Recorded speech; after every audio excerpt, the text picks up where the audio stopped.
Hi, I'm Joni Patry, and welcome to my YouTube channel. Well, I'm going to start a very interesting series I think you're going to like. And what this series is truly about is my life as an astrologer and what astrology is to me and how I got into it, what it's all about. You know, I have had to take a lot of flack throughout my life telling people, what do you do? I'm an astrologer. Well, what do you think the reaction is? Throughout my 45 years, sometimes it wasn't the coolest thing to say. Let me just say that. And many times of my life. And you know what's so sad is this is a divine science. And oh my God, yes, I'm going to get a lot of people that say, no, astrology doesn't work. It's pseudoscience. It's nonsense. It's all that.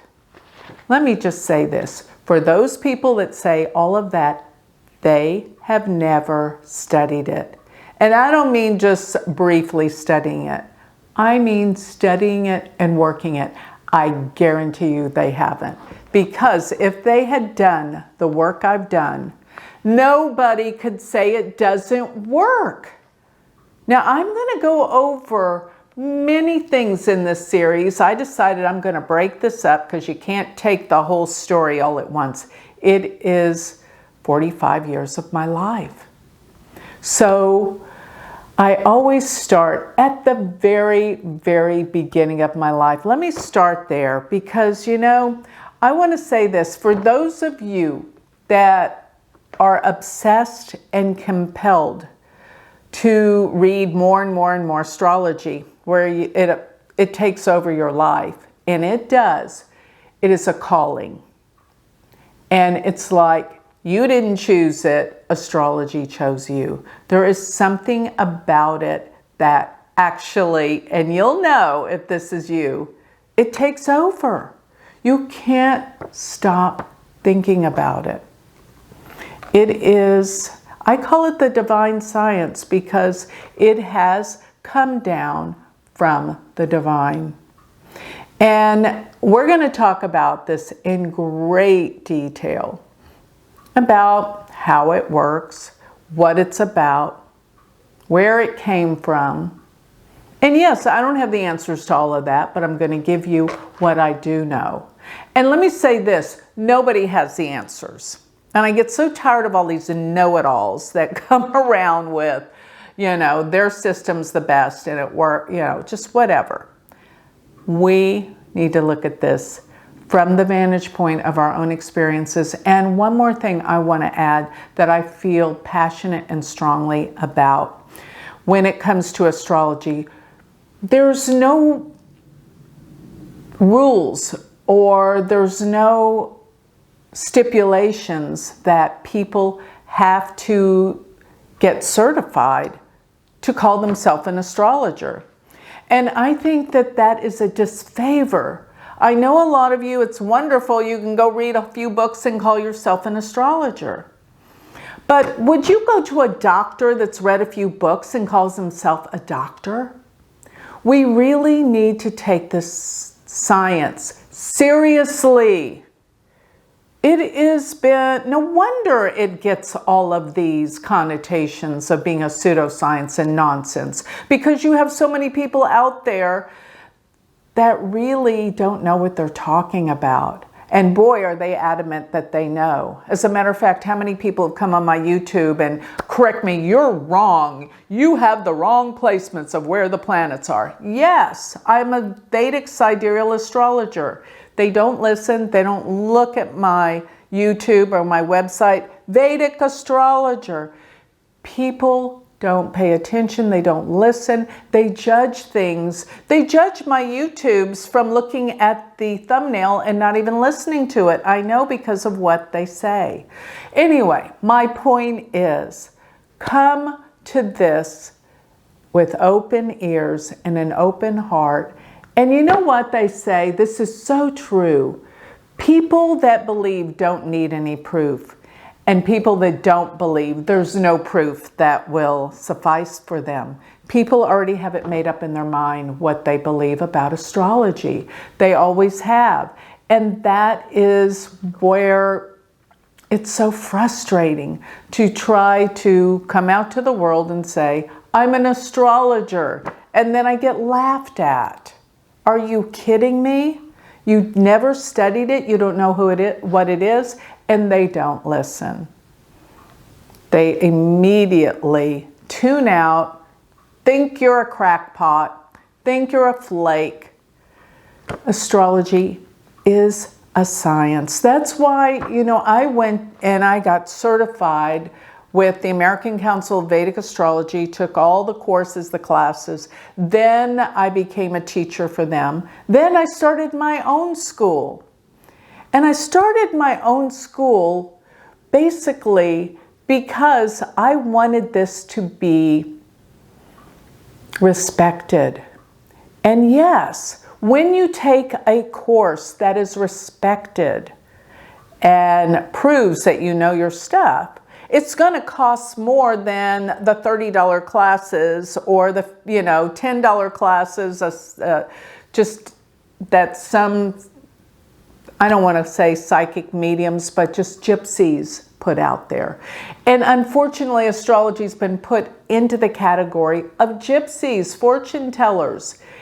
It cycles. And yes, here's what I want to say. The premise of this is that if you knew your future, that is the most powerful thing in the world. More powerful than anything. Well, I'm not going to say it's more powerful than love and family, but to know your future, what is more powerful? And that's what astrology can give you. So with this series, I'm going to cover my life as an astrologer, my experiences, and exactly if you listen to all of this and you've lived my life with me, you'll understand astrology from a whole different vantage point. So with that, let me first of all tell you, go to my website, galacticcenter.org, sign up for my free newsletter and get all of my predictions delivered weekly to your email address free.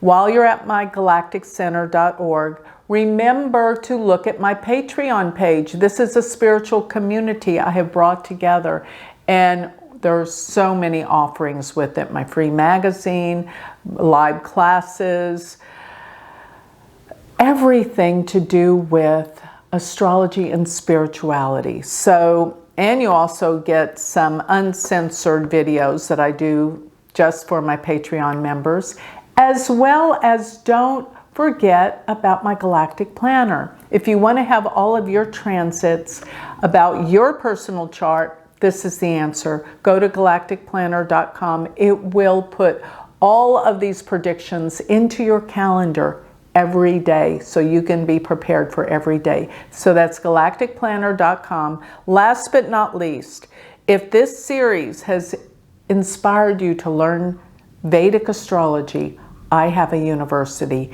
and semester 1 is beginning again February 6th. So go to universityofvedicastrology.com and become my student. So let me get on with my vast 45 years. Yes, I've been doing this for 45 years. It's unbelievable.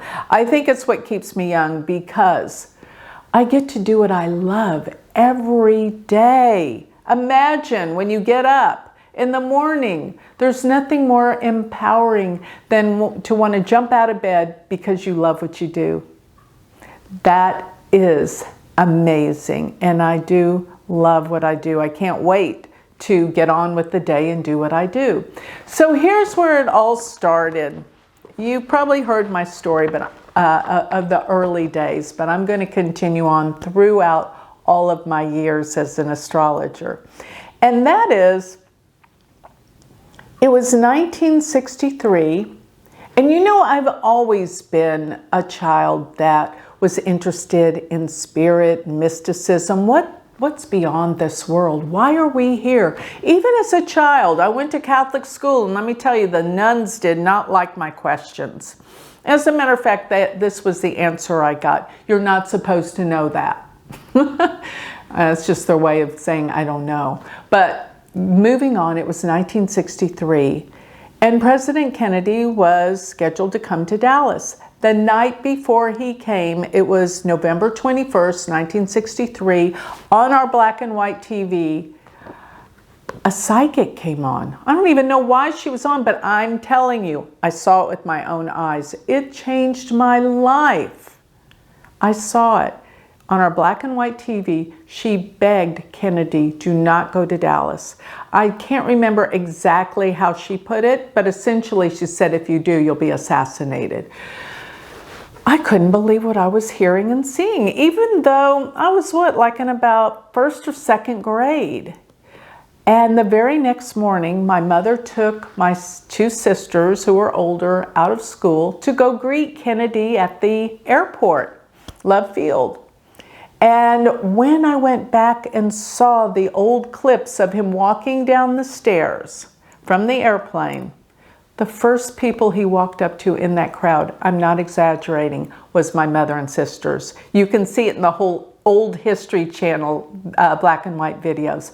And my sisters started jumping up and down because they shook his hand. My mother, with one of those cameras where the picture comes out in the front, took all these pictures close up of him. I have all those photos. And it's funny because my oldest son made a collage of all those photos with me, with the letter that Jacqueline Kennedy Onassis sent me, because after he was assassinated, this is a true story, I opened up a Kool-Aid stand. And the money I made from the Kool-Aid stand, I sent to the Kennedy Memorial. And so that was my start. But going back to Jean Dixon, the psychic astrologer that was on TV that begged him not to go to Dallas, I always wondered, how did she know that?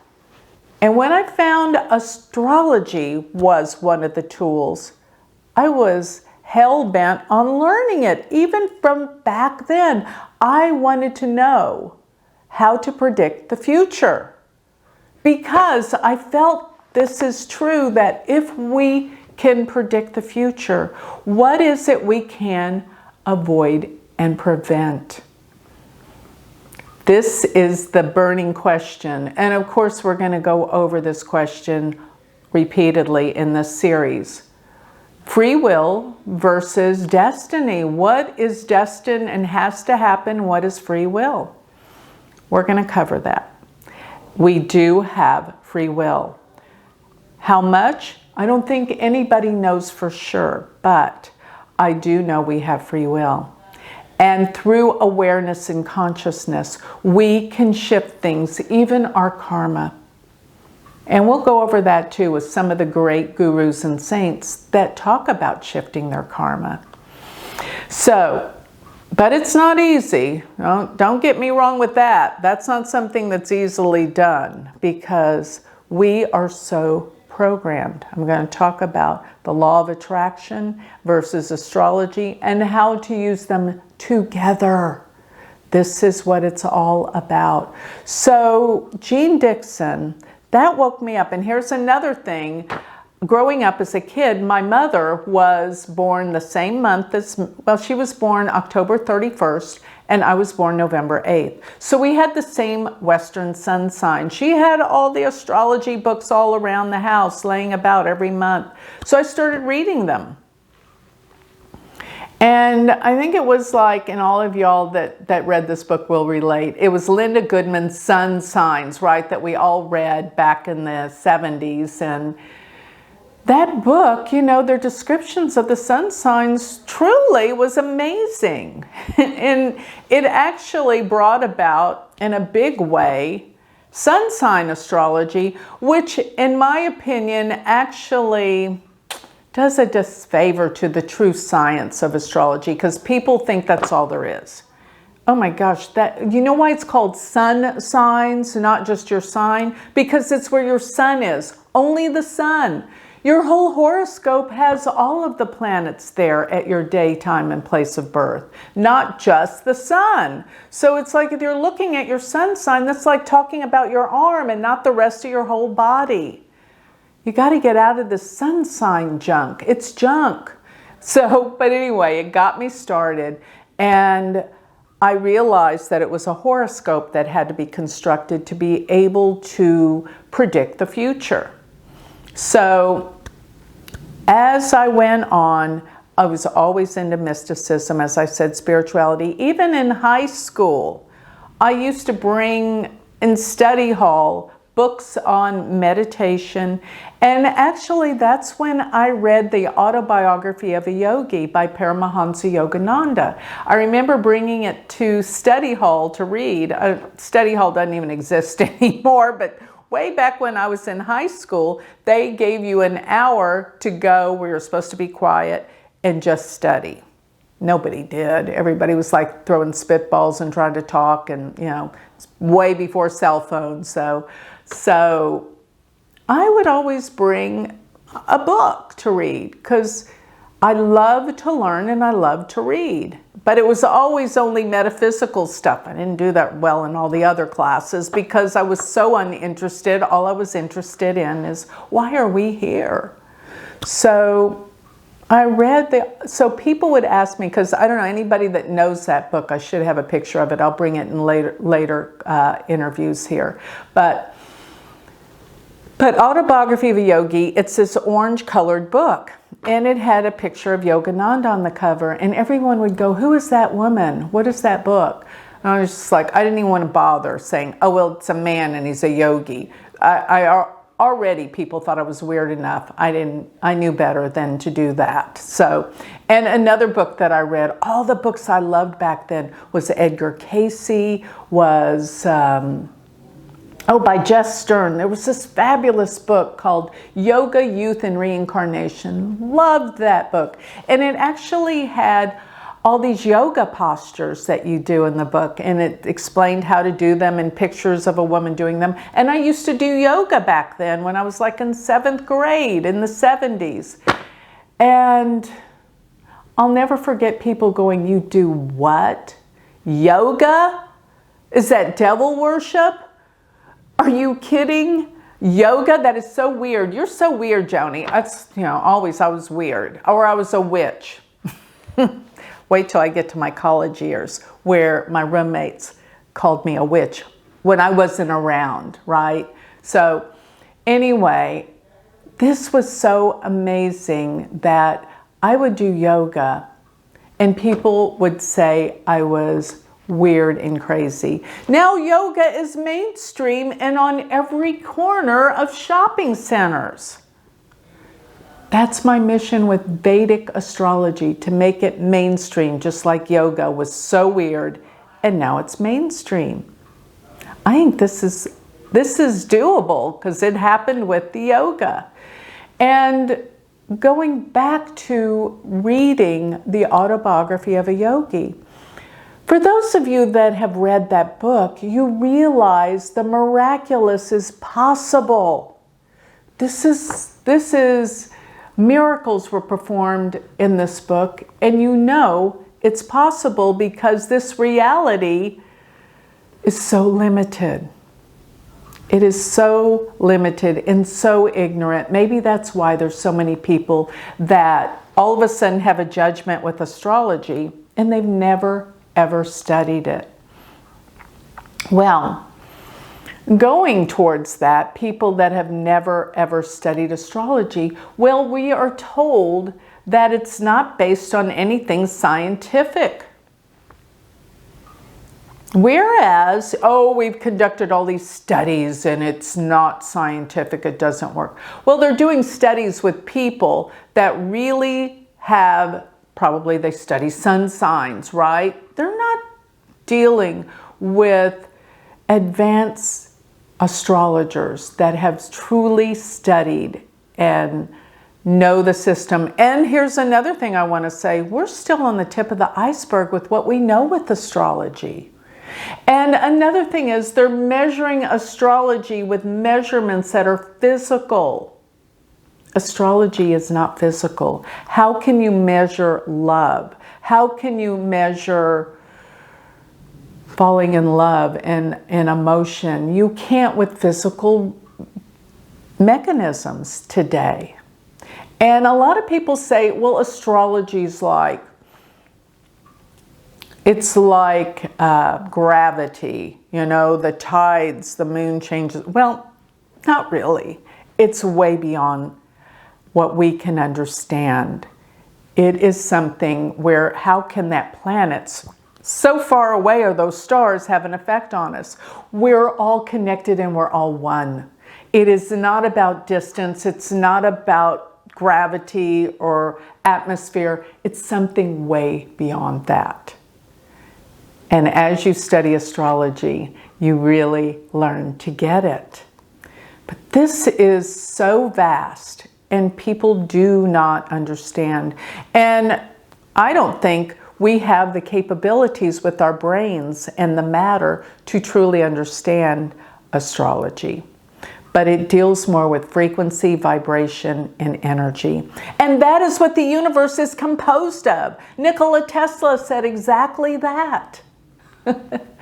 So, looking at this, let's talk a little bit about my beginnings in astrology. So after the Jean Dixon thing, I was always looking on how to construct a chart. So I got all these books. This was in my teen years. It was called The Basics of Astrology. It was a three-part book. And it told you how to calculate a chart. Back then, you had to get logarithms, ephemeruses, and you had to, you know, do the math. There was no computers. You had to chart a chart by hand. And I tried and tried and tried. I couldn't understand what they were telling me to do with everything. So it was like about my second year in college, around 1974-75. And I'll never forget, I went to UT in Austin, Texas. Loved that city back in the 70s. Talk about a place of hippies and mysticism and spirituality. It was mystical. Anybody remember Austin in those days? It's so different now. Anyway, going back to those days, I'll never forget where I was. I was driving right in front of the school on Guadalupe Street. And on the radio said, astrology classes starting this week. And I was like, oh, what? I took note of it and I was there. Found my first teacher. Of course it was Western astrology. I didn't even know Vedic astrology existed. Even though I read the autobiography of a yogi, I still didn't understand that Paramahansa Yogananda, in the book of the autobiography, his guru, Swami Sayuteswar, was a Vedic astrologer. And what is a Vedic astrologer? Simply the astrology from India. And I'll get into in the series the big difference between Western and Vedic as I tell my story. But going back to those early days in the 70s, I'm telling you, it was a trip. I went to the astrologer's house and they were all kind of like hippies from the 70s, right? And really, it's like the whole hippie thing was in the late 60s, but this was still the early 70s. And they were down and dirty hippies, let me tell you. And I say that because they wore the same jeans. Taking baths was kind of like not part of the hippie culture. It was like, you know, live on communes and drink carrot juice and beet juice and, you know, healthy, don't eat sugar. You know, I was all part of it. Vegetarianism, I was in it, hook, line, and sinker in those days. But I was always very fashion conscious. I've never let up with the makeup, the hair, the clothes, the jewelry. I loved it. It's who I was. I came from Dallas. I used to be a model at the Apparel Mart during Fashion Week. It was just part of my childhood. I mean, I used to model for Bobby Brooks. Do y'all remember that line of clothes? No, you don't. But anyway, I wasn't going to let go of who I was, even though I stuck out like a sore thumb in these classes because nobody had makeup on. And of course, I was made up and, you know, but I'll tell you, my teacher, Bob, he never said anything about that. He really didn't. I could tell a lot of the girls were kind of put out, but I didn't care. I was there to learn astrology, and he gave us tests. He taught us how to calculate charts, and he was good. So I learned how to calculate the charts, and that's how we did chart readings. It took me about an hour to calculate the chart before I did a reading. This was in the 70s. And I remember, you know, they were all drinking carrot juice, but oh my God, those hippies, they loved smoking pot. And it was like, I don't know how they could concentrate with all that nonsense going on. But I'll tell you this, after it was all said and done, Bob said I was the best student he ever had. So I'll take that as one of the greatest compliments of my life. So, because it's like this, really and truly astrology chose me. It was meant to be. It's not only a passion in my mission, it's like this is who I am and what I came here to do. And the one thing I'll say I'm very lucky about, my sister always told me this, she said, you are so lucky that you found what you love and your path early in life. You don't have to wonder who you are or what you're going to be in life. Because even though back in the 70s and the 80s, people laughed at me, I didn't care. I had to do astrology. Weird, huh? That this was just this obsession and knowingness that I followed through with, because who in the world makes money as being an astrologer? I'll never forget, one of the astrologers that I had come to my center later on told me, he says, the most you can make as an astrologer, Joni, is $12,000 a year. Did that deter me? No. I was still going to be an astrologer. It didn't matter. That's poverty. That's living in poverty. So I studied astrology. I started doing readings even back in Austin, back in those days.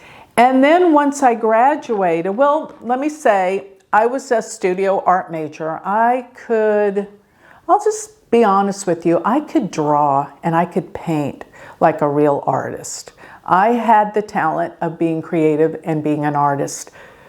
But astrology was more important than even being an artist. Besides, I thought, if I become an artist, the only thing I can do is either teach it or be a commercial artist. And when I was in art school, we had all these deadlines with all these projects. And I thought, I'm going to have deadlines every week as a commercial artist. And it's a good thing I didn't go into that, because computers actually took over the job of a commercial artist, all the drawing of things. So I went into psychology, and psychology was the closest thing to astrology. So I went into psychology, and with that, I started studying Carl Jung. And those of you that know Carl Jung, he was spectacular. He wrote a book called Man and His Symbols. And he was a psychotherapist. He studied under Freud, but he talks about man and his dreams and symbols, and he studied astrology. Before he had a client come, he would get their birth date and he would look at their chart, and he wouldn't tell them. But he had more information than they were telling them. He would know if they were lying by looking at their chart. I love his saying, to make the unconscious conscious. That is just amazing. Carl Jung studied astrology. So I told my professor at UT in the psychology department, before I graduated, I said, you know, I want to be just like Carl Jung and do people's astrology chart before I counsel them. And he said, you stay in this department long enough and you'll lose your crazy ideas. Well, that didn't sit well with me because I still wanted to be a psychologist because I wanted to help people. That was sincerely my quest. And so many people had so many emotional problems. How can I help people? So I thought, I'm going to be an astrologer anyway, because I feel like I can help people more this way. So I thought, let me take a year off and be a flight attendant because I love to travel. And if I'm a flight attendant, I'll be able to fly free and I can travel around the United States and study with some of the greatest astrologers in the world. So there was Noel Teal to study with in Arizona. There was Rob Hand to study with in the Northeast. There were all these greats of Western astrology that I got to know very well because I began teaching at all the Western conferences years later. But this was when I was still in school. And so I was going to take a year off and I was going to go back to get my master's and be a psychologist. So I thought I'll fly for a year because I can, travel around and travel free. So I became a flight attendant. And oh my God, once you start doing that, it gets in your blood. All of you that have ever worked for an airline, such as a pilot or a flight attendant, I started with Southwest Airlines back in the day of the boots and hot pants. Imagine that. It was a little discriminating and embarrassing. I'll say it because back when I started with them, the hot pants and boots were way out of style. It was kind of silly, but didn't matter. You know why I went with the Southwest Airlines? I'll tell you right now. It's hilarious because I didn't have to cut my hair. You don't know this, but back in the day, flight attendants had to cut their hair short in a bob. Those that went with American, Braniff, you may not remember, Eastern, they all had to, because they served food. Southwest didn't serve food. And we only flew in Texas. Therefore, I didn't have to go live in another city in one of the, flight attendants would all live together in like these crash pads, they were called. That sounded hideous. I wanted to not move, remain in Dallas, and not cut my hair. So I thought, I'll just do this for a year. Oh my God. It was so much fun. All the girls were about the same age, and we'd go fly all over Texas, and we felt like we were jet setters, right? Because we could go different places like New Orleans. New Orleans was the first out-of-state city we flew to, and we picked up New Orleans. We thought we were jet setters because we could go fly to New Orleans for lunch and fly back. Anyway, when we went on our overnights, it was like a slumber party. We were all around the same age and we had fun even talking in the back galley of the airplanes and laughing. It was a relief from college and the seriousness. And I'll tell my stories too that you're gonna love about the flight attendants that I read their charts and what consequently happened over the years of reading the flight attendants. Well, a lot of them love to fly with me because they're going to find out if they're going to meet someone, a boyfriend, all of that silly stuff. Or they wanted to save me because it was the born-again Christians that were concerned for my soul because I was going to hell by doing astrology. So I consequently didn't tell everyone that I was an astrologer, but word kind of got around because we were a small company at the time. I will go into all those stories. But meanwhile, I actually would go fly back to Austin every week because I could fly free from Dallas and study with my old teacher.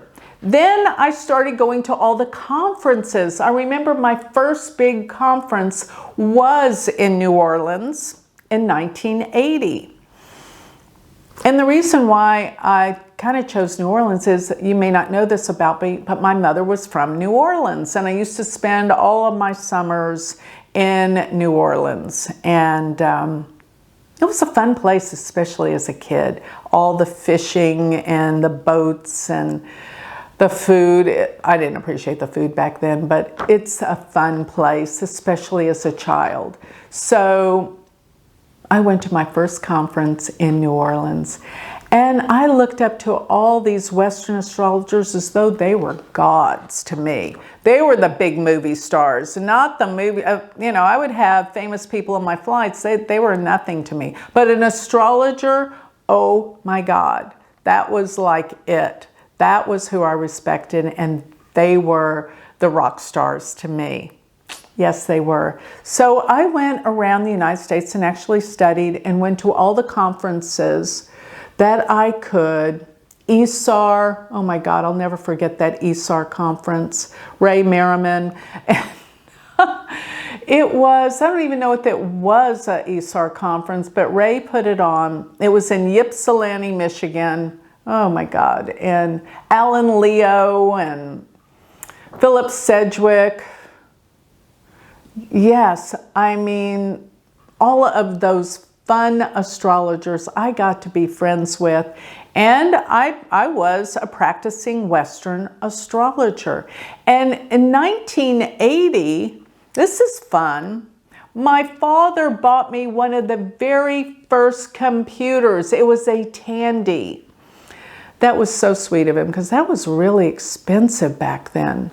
Yes, my parents supported me in this quest, which is really rare. I was really, really lucky. My mom having astrology books around the house, and even though they were Catholic, when I was in Catholic school, my mom still had the astrology books. By the way, talking about astrology, well, I'll get there, but did you know all the popes used astrologers? And all of a sudden, there came a time when they said, oh no, astrology's bad. When all the popes and the Vatican has the biggest archive of astrology books in the world. What is that all about? So I'll get to that later when I go into all of the verses that I memorized. So I would be very intelligent to all the flight attendants that thought I was evil. I'm like, who are the three wise men? I'll get into all of that. But going back to just these days, early days when I got my first computer, because the way it worked, it was a DOS computer, and you couldn't even print things from it back when I first got it. I used to have to copy the charts off the screen. And of course, I made my own charts back in the 70s and the 80s. And what I would do is on a piece of paper, I would get a plate and do a circle around it, and then a bigger plate and another circle around it. And I would, with a ruler, make all the houses and where I could put the signs and where I'd put the aspects. I made the sheet myself for what I wanted for my own readings. And I would go to the Xerox company and make hundreds of these where I would draw in the charts when I would calculate my own charts. But then I had a computer, so I would copy off the computer everything that was on the screen, and I thought I died and went to heaven. I didn't have to calculate charts anymore. Wow, that saved me an hour and a half doing all the progressions and the transits. And I remember it was, I think, Michael Erdogan. I know I'm saying his name wrong. He devised the first cassette tape that we put into the computer that calculated charts. A cassette tape in a computer. That's all we had.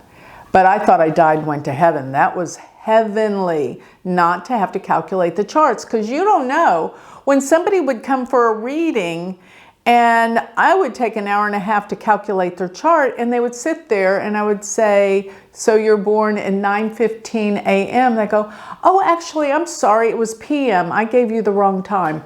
It's like, really? We got to cancel because I've got and reschedule because I've got to go back in and recalculate all of your chart. Today, it's like, oh, you gave me the wrong time? Matter of seconds, and it's fixed with the computers. No one knows what we went through in the early days of astrology. I know. I was there, but I'll tell you something else. Through the process of being able to calculate a chart by hand, I understand why different placements are the way they are. Such as, if you have the sun in the 10th house, that means you were born around noontime. If you have the sun around the first house, that means you were born at sunrise. If you have the sun around the 4th house, that means you were born around midnight. And if your sun is around the 7th house, you were born sometime around sunset. I know how the chart works, and that's really helpful. And I'll tell you something else. When I was calculating charts, it was like a meditation. And as you processed and calculated the chart, you kind of connected to the person and understood things about them in that meditative process. So now you just, click in the information and boom, it's there on the screen and you can print it. Boy, we've come a long way.